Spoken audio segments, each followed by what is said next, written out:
welcome back to the channel. I am Allison, the author of The Emperor's Courtesan, Book 1 in the Valspar Legacy series. And we are back with Chapter 3, written in Sayana's point of view. If you are new to the channel, please check out Chapters 1 and 2, either on my blog, which is linked below, or the two previous videos to this, or you will be confused as to what's going on.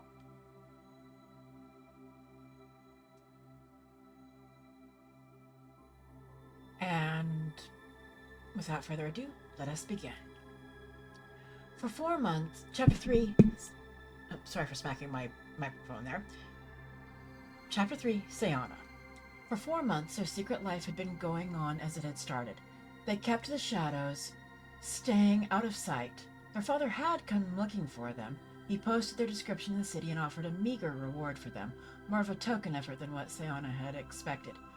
Callum was seen by one of the household servants, but he told the boy he wouldn't be telling Jerem where they were. None of the servants were pleased by Jerem's plans to sell the children. Callum told Sayana that according to the servant, Jerem's wife made it clear she didn't want him wasting resources or money on his bastards that could be better spent on their legitimate children, which is why there wasn't a more considered effort being made to retrieve them. Ajira, Ethan, and Ian were getting painfully thin. Sayana fretted endlessly about this. Callum believed it was because they weren't getting enough food, but both he and Sayana agreed they didn't dare steal more for fear of detection. Sayana was so worried about her brothers and sister that she failed to notice that she too was losing weight. It had been a bad night for thieving. Both Callum and Sayana were frustrated, and the younger children were worried. The older two decided to try again the next night. Everyone curled up and prepared to go to sleep. A strange sound caught Sayana just as she was dozing off. She sat up and reached out with a quick psychic burst, something she was getting very good at. She cried out in alarm just as the hatch to their little hole was ripped open and hands dragged all the children out into the alley. Bright lights shone in their faces. Ajira, Ian, and Ethan began to cry. Pen was right. The voice came from their right side. These older two will be perfect for Atania. The younger three can get shoved back in the hole. They're useless. Callum and Sayana pulled their vibroblades and slashed at the startled men. They backed away quickly. The two older children put themselves between their attackers and the younger three, who huddled together behind their siblings. You stay away from us. Callum tried to make his voice sound deeper than it was. A well-dressed man came forward, staying back from the knives, but kneeling down so he was on their level. I take it the girl and the younger boys are important to you? He asked in a gentle voice. They're our brothers and our sister, and we'll die before we let anyone separate us. Sayana's voice only quavered a little. My name is Pen, the man told them. I'm a recruiter for the Courtesan and Scholar Academies on Atania. You two are quite pretty children and will likely make good courtesans when you're older. I'm afraid the younger three aren't pretty enough for that. However, as I said, I recruit for both academies. Do you like books? He directed this question at Ajira and the boys. I like books, Ajira admitted after a moment's pause. Ian and Ethan barely know how to read, so they don't know if they like books or not. Fair enough, Pen nodded. What if we sent you to the Scholar Academy on Atania? It's well known and is a respectable institution. Lots of children go there every year to learn to be scholars, teachers, technicians, and other such professions. What makes you think Saya and I want to be courtesans? Callum demanded. We know how courtesans are treated. Why would we want to be abused, mistreated, and killed by our patron? Who told you that was how a courtesan was treated? Pen seemed startled by Callum's hostility. Our mother was a courtesan, and that's how our father treated her. Why would we want to go into a life like that willingly? Sayana glared at the man. You only know how your mother was treated by your father. I can assure you that isn't how most patrons treat their courtesans. Pen gave the children a reassuring smile. A courtesan is a valued member of the household, treated with kindness and respect. A standard patron contract is 3 years, and then he or she moves on. I take it from your ages your mother didn't have the standard contract? Mother was father's courtesan for 15 years, until she got sick, and he let her die because a doctor was too expensive to be called in just for a courtesan. Callum regarded Pen with some suspicion. Sayana watched him closely. A real patron would have called for a doctor as soon as there was any sign of illness in their courtesan. Your father sounds like a miserable man who deserves all sorts of misfortunes to fall on his head. Penn looked at the children. Though I am curious. If your mother was a courtesan, why didn't your father send you back to her academy when she died? He wanted to make a profit off of us, so he was going to sell us. Sayana frowned. We found out about it, so we ran away. That was 4 months ago. You've been out of his hands for more than a month. As you are the children of a courtesan, you no longer belong to him. Penn looked at them thoughtfully. You can go to Atania without any problems. I know your mother did not lead a great life, but I can assure you that the Academy at Atania does not allow something like that to happen to their courtesans. Penn, you're wasting time. Let's just grab these brats and be done with it, one of the others growled. Penn glanced over his shoulder. No, I'm not doing that. They are reasonable thinking individuals, and I will treat them as such. They have suffered horribly, it seems, and they distrust the idea of becoming courtesans. I want them to entertain the idea and consider it carefully. Saya, I could be a scholar, a real scholar. Ajira tugged on her sister's sleeve. It's a better life than we can give them. Callum looked over his shoulder at the younger three. And if we have to be courtesans like Mother, well, isn't that worth the price of seeing them thrive and be successful? Yes, but how would we know they're successful? Mother lost contact with her family when she went into the academy. As much as she wanted to help Ajira and her brothers, Sayana knew if they went into the Courtesan Academy, they'd never know if what Penn was telling them was the truth or if something awful would happen to them. I will speak with the head matron. Perhaps something can be arranged. Penn smiled at them. Sayana looked at Callum. The two nodded and put up their knives. The 5 children followed Penn out of the alley and out towards the port. They boarded his ship and left Kiolea behind. At least now Father won't be able to find us, Callum grinned. That's true, Sayana giggled nervously. He won't expect us to go to a different courtesan academy than the one Mother went through. And he'd never think Addie and the boys would be scholars. Callum looked over to where the 3 younger children were looking around at the ship with wide eyes. Sayana wished she could be a scholar instead of a courtesan, but for her siblings' sake, she'd do what she had to in order to support them, as she always had. We'll be safe from him, that's all that matters. Sayana reached out and took Ajira's hand. Ajira looked up at her older sister and smiled. Let's not worry about it too much and focus instead on Addie and the boys. Callum ruffled Ethian's hair. They're going to have to learn to do without us at the Scholar Academy. I know. Sayana swallowed past the lump in her throat. And we're going to have to learn to fend for ourselves at the Courtesan Academy. Focus on Addie and the boys. Let's get them ready for the Scholar Academy. We can worry about ourselves once we get there. Callum's attention was on the men around them. Okay, Cal. Sayana turned her attention to the adults in the area, watching them for signs of hostility. Penn? Ajira left Sayana and walked over to the recruiter. Yes, dear? Penn asked with a smile. How long will it take to get to Atania? Ajira seemed very intent on hearing his answer. 6 weeks, Penn told her. It's several systems over. And once we're there, our father won't be able to take us back? Ajira glanced back over her shoulder at the rapidly dwindling planet outside the portal.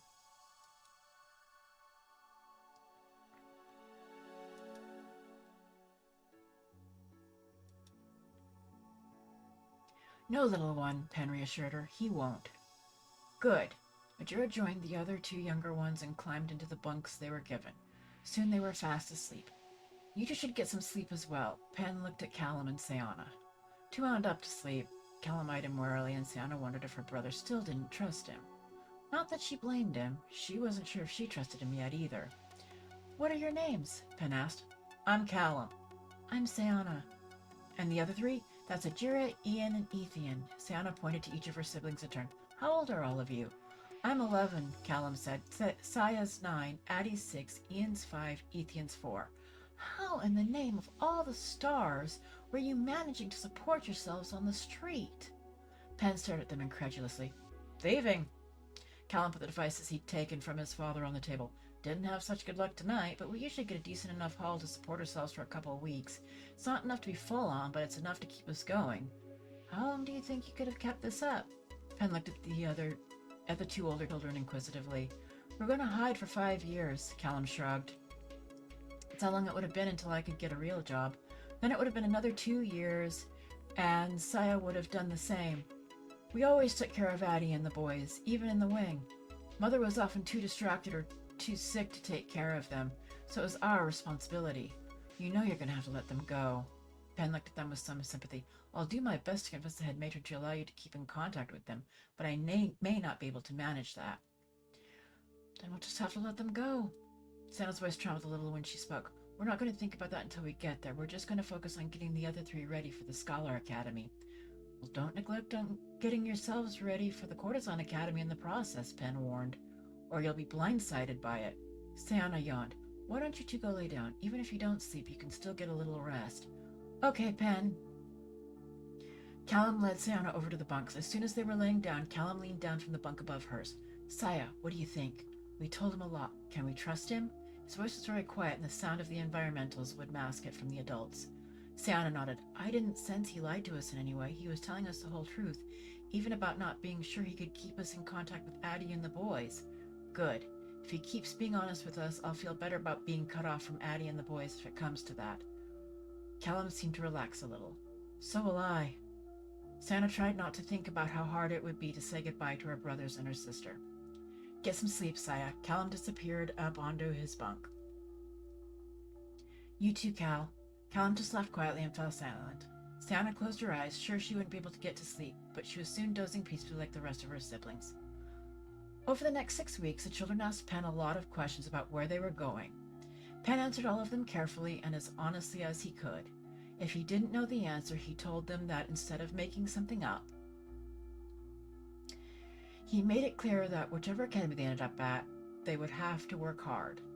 There would be a lot of classes for them to take, and they would be expected to keep up and perform well in all of them.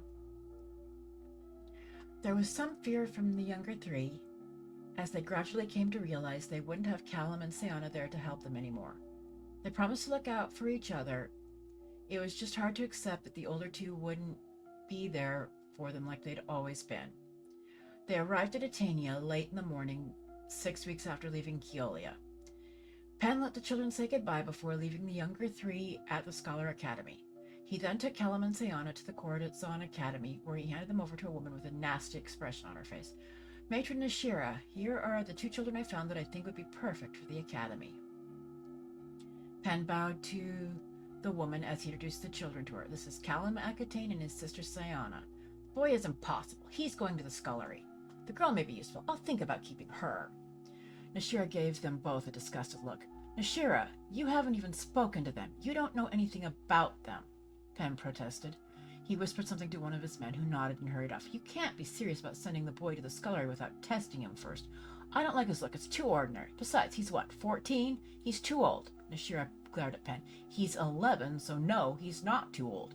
You know what the head matron told you. Sending them to the scullery without testing them first is against the rules.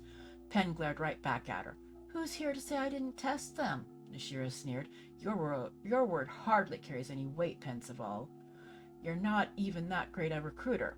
No, but my word is law, and I happen to find what you're doing reprehensible, Nashira.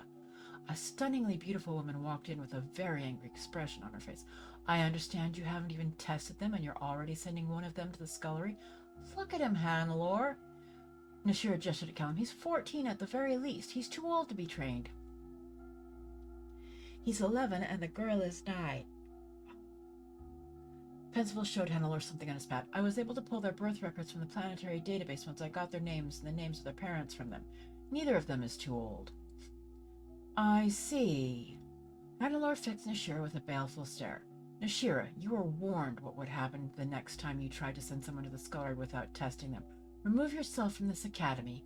I will test these children myself and ascertain whether or not they are worthwhile. You can't be serious, Hannelore. Nashira stared at her incredulously. Where do you expect me to go? Why should I care where you go? Hannelore's expression was unchanged. You have become a detriment to the academy, Nashira. We have only one option for someone like you. 2 men came and forced Nashira's arms behind her back. She was dragged screaming from the room. Sayana didn't even blink. Cruelty towards courtesans was nothing new to her, after all. I'm afraid this isn't a very good first showing, matron, Penn sighed. Not for these children. What's so special about these children, Pensival? Hannelore looked at him inquisitively, her expression softening. Their mother was a courtesan from Kiolea and was treated very poorly by their father. They have a low opinion of the role of courtesan to begin with, and this can't be changing that. Penn glanced down at Callum and Sayana. Does their mother know they're here? Hannelore seemed surprised by something. Their mother's dead, killed by their father's neglect and cruelty. He didn't send them back with her body because he planned on selling them to make a profit. They have 3 younger siblings they took to the Scholar Academy who they would like to stay in contact with. He looked at Hannelore with a determined expression on his face. That's not possible, Principal. You know that. Hannelore turned her gaze on Callum and Sayana and looked them over. I said I'd talk to the head matron on their behalf, and I mean to plead the case of them being allowed to stay in contact with the younger 3. Penn was not deterred, and Sayana was pleased he was going to keep his promise. The 5 of them were living rough on the streets rather than letting themselves be sold, and I had to take away all sorts of interesting devices from the boy. Be wary of these 2, they are armed. I couldn't get them to give up their blades no matter how much I asked. We've got a right to protect ourselves. Callum glared at Hannelore. No one else will take care of us. We have to do it ourselves. We've always had to do it ourselves. Same as we've always had to take care of Addie, Ian, and Ethan. How old are your siblings? Hannelore's voice was gentle. Ajira is 6, Ian is 5, and Ethan is 4. Addie will take care of Ian and Ethan now, but she's going to need to ask us for advice because she's never been the responsible big sister before like we have. Sayana felt shy around this beautiful woman. She was even prettier than their mother had been. You 2 have been responsible for your siblings? For how long? Hannelore gave every indication that she was truly interested in what the children had to say. Since Addie was born, pretty much. Callum shrugged. I took care of Saya and Addie until Saya could help me with Addie, and by then we had Ian and Ethan too. We've been taking care of them since I was 7 and Sayana was 5. Mother was sick and couldn't do much, and Father never bothered with us except to punish us if we made too much noise. By the stars, you mean you've been tending to 3 small children on your own as young children yourselves? It was obvious Hannelore was appalled at the thought. Mother helped us when she could. Sayana felt the need to defend her mother to this strange woman. She wasn't completely an invalid for most of it, but Father never called a doctor for her, so we didn't know what was wrong with her, and she struggled a lot. So Cal and me did what we could to make things easier for her. I see why you wish to speak to the head matron on their behalf, Pensival. Hannelore smiled. I will support you in this, I think, so long as it is limited contact. I told them it wasn't going to be all the time, Penn smiled. As long as you're aware it may only be once a week. Hannelore sat down and gestured for them to come to her. Now, why don't you come closer so I can get a better look at the both of you? Callum and Sayana moved forward. You know my eye, matron. I don't pick the absolute best, but I pick good ones every time. They'll grow into very attractive adults unless I miss my guess. Penn's comment made Sayana wonder what was so attractive about them. That black hair and those green eyes are definitely quite charming. Hannelore looked them over. They're both a bit thin, but as you said, you found them living rough, so I'm sure a steadier supply of food will fix that issue. I see the potential you do, Pensival. I must say I agree that you have found us a pair of excellent candidates this time. You'll likely have to win them over to the courtesan lifestyle, though, matron. Penn's voice held a note of warning. All they have to go by is what happened to their mother, and they didn't exactly buy my explanation of what happened to her. That what happened to her wasn't normal. How long was she your father's courtesan? Hannelore looked inquisitively at the children. I imagine it was quite some time if she has 5 children. She was with him for 15 years, Callum told her. By the stars, he must have been paying her academy a small fortune to be allowed to keep her for so long. The shocked expression on her face told Sayana that maybe Penn had been telling the truth. No, that is not normal. We contract out for 3 years, and we expect regular check-ins and checkups every 6 months to make sure our courtesans are being treated well.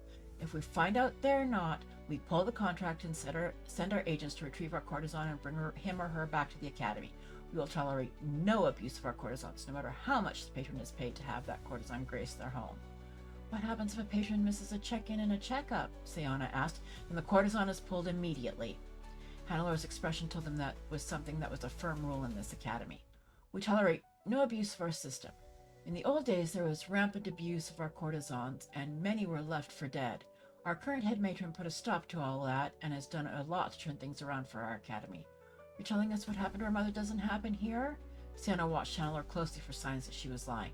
No, it does not. I won't say it didn't in the past. We've had our issues. But with our new policies well in place these past 3 decades, we've only lost 1 courtesan to a bad patron, and he has been blacklisted from our academy and from several others based on our recommendation. It was his actions that started the 6-month check-ins and checkups a decade ago, and frankly, I wish we'd had them sooner. Handler looked a little sad, and Sayana wondered what the story behind the check-ins was. Was that the situation with Lord Vasco?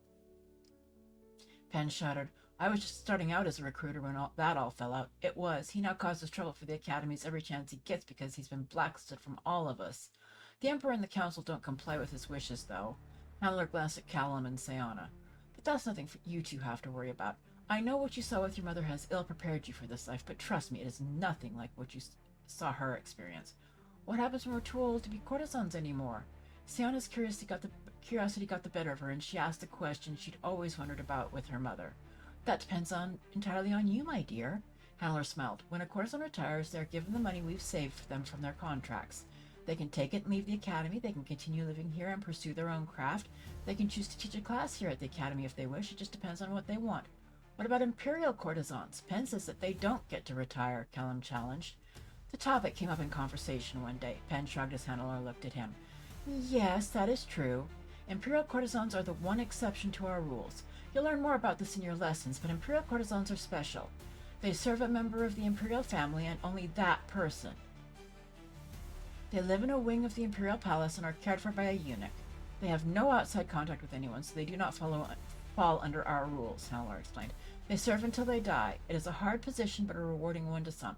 I don't think I'd like being an imperial courtesan. Sayana felt sick at the thought. Sounds like prison. Callum nodded in agreement with his sister. It has its pleasures, as you'll learn in your class, but it does have its drawbacks as well. Hannah looked at the two children. Now, why don't we get you two settled into your rooms? I'll have the wardrobe matron fit you with your uniforms, while Pencil and I go have a word with the head matron about those siblings of yours. Thank you, matron. Callum and Sayana spoke in unison. Now, I am going to have to ask the two of you surrender your blades. Hannah looked at them sternly. We do not allow weapons in the academy. Callum and Sayana exchanged worried looks. Sayana reluctantly untied her blade from around her wrist and handed it to Pensival. Callum was slower to give his up, but finally pulled his out and handed it to Pensival as well. Hannelore nodded approvingly. She called for someone. Another matron came at Hannelore's call and ushered the children out of the room. And that ends Chapter 3. So Callum and Sayana have arrived safely at Atania Academy. We will have to see, as the book continues, where their adventures lead them. Thank you for tuning in today for Chapter 3 of The Emperor's Courtesan. Again, link to the blog is in the description below if you want to go read the chapter without all my stammering and stuttering.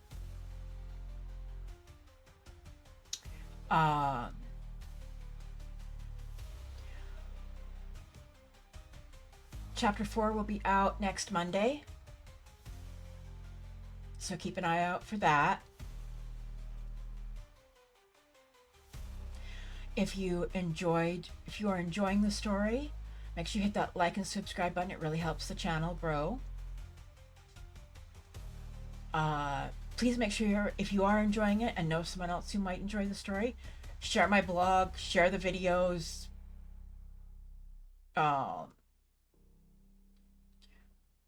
Help spread the word. Links to my blog, again, links to the blog, my gaming, YouTube, and my rare social media presence. It's down below in the description. Thanks again for tuning in, and I hope to see you next time. Bye!